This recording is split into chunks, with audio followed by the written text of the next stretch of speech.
tothom! Ara que tots esteu a casa i esteu en família i teniu molt i molt de temps per jugar, per fer manualitats, per fer aquells postres que tant ens agraden i també per endreçar, que també cal. Doncs això és el que vaig fer jo ahir. Vaig endreçar el meu calaix dels mitjons i al costat d'uns mitjons que tinc a ratlles blaves i verdes, mireu què vaig trobar. Sí, és una capsa de llumins, però no una capsa qualsevol. És la capsa on transportem el Pocason, el nostre amic, quan anem a les cases a explicar contes. Però sabeu què passa? Mireu, que ara està buida. I les entre tres, que són la Imma, la Rat i la Carme, no podem ara anar a casa vostra a explicar-vos històries. I estem una mica tristes. Però el nostre amic, el Follet Pocason, que sempre té unes idees genials, va tenir una de molt bona. Visitar-vos per les xarxes. Sí? I així ho farem. Sí, el Follet Pocason ens estima moltíssim. De fet, quan nosaltres anem a la casa dels nens i nenes a explicar històries, ell ve amb nosaltres. El passem a buscar. Avui ha vingut aquí.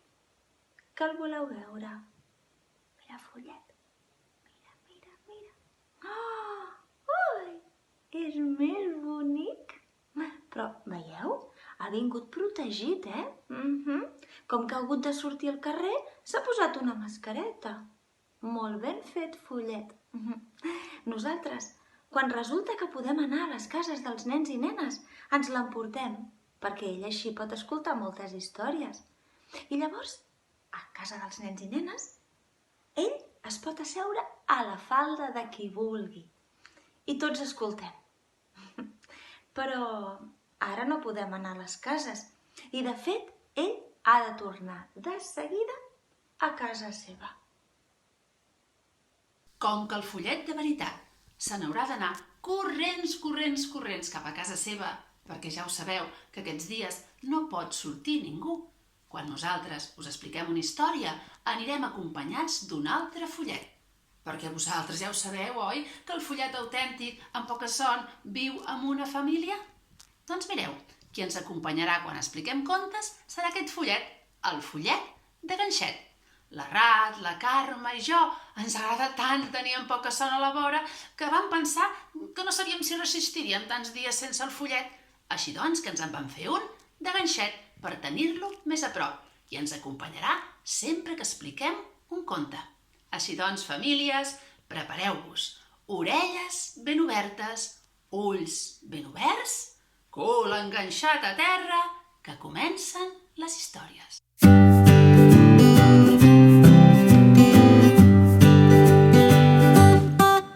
El Teatret del Serrallo ens ha convidat perquè us expliquem històries. I avui la Carme González us explicarà un conte. Es titula El llac de la lluna. Diuen i expliquen que en un país que feia molt de fred, a dalt d'una muntanya, hi havia una petita cabana de color vermell. En aquella cabana hi vivia en Borca, un pastor, i estava rodejat de moltes ovelles, però la seva preferida era la Blanqueta, una ovelleta blanca petiteta que el seguia per tot arreu.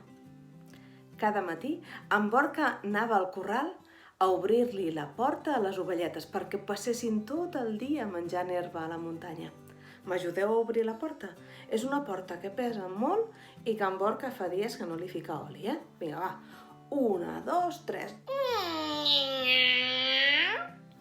Les ovelles sortien i estaven tot el dia fora, però quan les ovelles veien que el sol començava a baixar, tornaven al corral i allà estava Borca per obrir-los de nou la porta. M'ajudeu?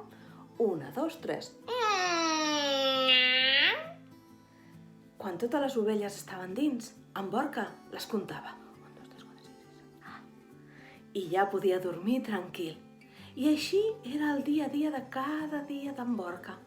Fins que un dia, Quan les ovelles van tornar a la nit i en Borca les va comptar, mireu què va passar. 1, 2, 3, 4, 5, 6, 7, 8... M'he descomptat, va dir en Borca. Torno a comptar. 1, 2, 3, 4, 5, 6, 7... Ah! Sabeu què passava? Que havien tornat totes les ovelles, menys la Blanqueta. Sí. La Blanqueta no havia tornat i en Borca es va començar a ficar nerviós. Va pensar que amb el fred que feia no la podia deixar sola a la muntanya. Es moriria de fred, pobreta. Així que va decidir anar a buscar-la. El primer que va fer va ser abrigar-se perquè feia molt de fred. Així que primer es va ficar la bufanda que li havia regalat la seva àvia. I també el gorro que li havia fet la seva mare. Ja veureu ara que guapa que estic. Ah, que sí. Ja estava preparat per sortir a la muntanya. Però encara no. Va pensar que potser potser estaria moltes hores buscant a la Blanqueta i si agafava alguna cosa de menjar per si tenia gana. Així que va anar a la cuina i va agafar un tros de pa i un tros de formatge i el va ficar dins el seu sarró. I ja estava preparat per anar a buscar la Blanqueta. Va començar a caminar i caminar i caminar i caminar i quan va veure un lloc ideal per cridar-la, va cridar la Blanqueta. Us ensenyo, perquè els pastors les criden d'una manera diferent. Fiquen el nas i la boca així en un triangle. Després fan una cova i comencen a cridar. Esteu preparats? Blanqueta!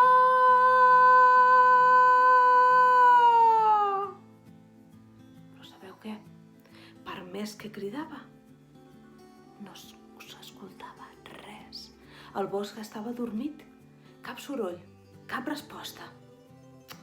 En Borca es va començar a preocupar perquè va pensar doncs sí que ha anat lluny la Blanqueta. Així que va començar a caminar i caminar i caminar i tant va caminar que el bosc que veia doncs no li sonava de res. I va pensar que s'havia perdut, perquè és que realment no coneixia aquell tros de bosc. Caminant i mirant una manera de trobar un caminet despistat, es va quedar quasi quiet perquè si feia una passa més, queia per un precipici molt, molt fons. Sí. Va agafar aire del susto que va tenir. I va mirar cap a baix. I sabeu què va veure? Una cosa extraordinària. Sí. Va veure que en el fons del precipici hi havia un llac. I en aquell llac s'estava banyant la lluna. Sí. S'estava banyant plàcidament quan de cop i volta va sortir una mica del llac i mireu quina cosa més estranya va fer.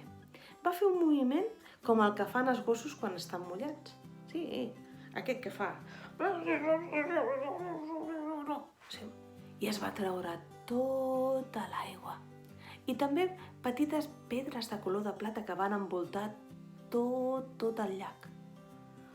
En Borca ho estava mirant tot i la lluna de cop i volta es va enlairar fins a dalt de tot del cel. I en Borca va tornar a mirar cap a baix i sabeu a qui va veure? La Blanqueta, que estava a baix, li va dir: Blanqueta, no et moguis, que ara vinc, tu no et moguis. Així que en Borca va agafar un caminet que feia una S molt llarg i va trobar la Blanqueta. La voleu conèixer? Mireu, la Blanqueta era una ovelleta molt bonica, mireu. Quan la va veure la va abraçar i va dir: ai, Blanqueta, no em tornis a fer això mai més, Però escolta'm una cosa, ara espera't una mica que agafaré aquestes pedretes per vendre-les al mercat el dissabte. Ja veuràs quin munt de coses que comprarem. Així que va deixar la Blanqueta al terra i va començar a agafar totes aquelles pedretes. I estava distreta agafant pedretes quan de cop i volta va sentir una veuota que va dir: jo de tu marxaria ara mateix. En Borca es va quedar tot parat, va mirar cap a un costat, va mirar cap a un altre i quan va mirar cap enrere, sabeu què va veure?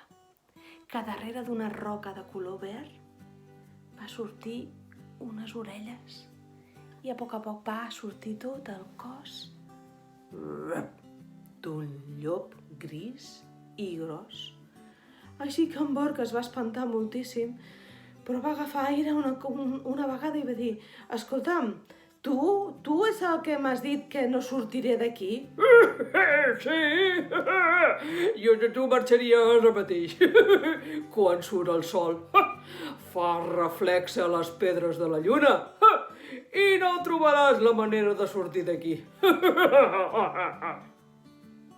En Borca sí que l'escoltava, però estava molt preocupat. Perquè sabeu, als llops els agrada molt la carn d'ovella. Així que li va fer una pregunta al llop. Li va fer, escolta'm, llop, tu fa dies que no has menjat? Oh, sí, molts dies. L'última vegada vaig menjar unes herbetes que estaven a la soca d'un arbre i saps què? Que m'han sentat molt malament. Mira, me passo tot el dia fent això.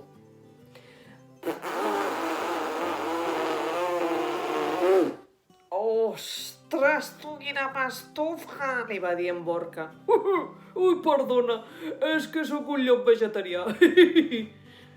Però en Borca no s'ho acabava de creure. I li va tornar a preguntar, escolta'm, però vegetarià? I tant, vegetarià, no menjo res de carn. Però escolta'm, tu no tindràs alguna cosa que menjar que no sigui carn? Què tenia en Borca? Se'n recordeu? Tenia un tros de pa i un tros de formatge. Així que li va donar el llop, li va donar el pa. Ui, que bo, més. Li va donar el tros de formatge. Ui, que bo. Escolta, mira, agafa la blanqueta que t'ajudaré a anar a casa. Ostres, va dir en Borca, que bé, perquè, saps què? Buscant a la blanqueta m'he perdut i ja no sé tornar a casa. Oh, doncs jo sé on vius. Vius en una casa de color vermell. Sí. Que tens un munt d'ovelletes, que sí? Pues sí. Doncs agafa la blanqueta i marxem. En Borca va agafar la blanqueta i tots tres van caminar fins a la casa. La blanqueta la va deixar dormir al corral i el llop abans de marxar li va dir a en Borca, escolta'm, que te puc demanar un favor, Sí, i tant, digues. Que puc venir cada nit a menjar un tros de pa i un tros de formatge? Vinga, va, porfa! Sí, home, sí. Pots venir cada nit a menjar un tros de pa i un tros de formatge, però si tens ganes de tenir-te un patarrot, te'l tires fora. Sí. I diuen i expliquen i conten que cada nit un llop sopa a casa d'un pastor que té un munt d'ovelles. I sabeu, amb les pedretes de color de plata, en Borca, mireu què va fer. Els hi va comprar a cada ovelleta un escallot i mai més les va tornar a perdre. I conte contat, conte acabat, per aquesta finestreta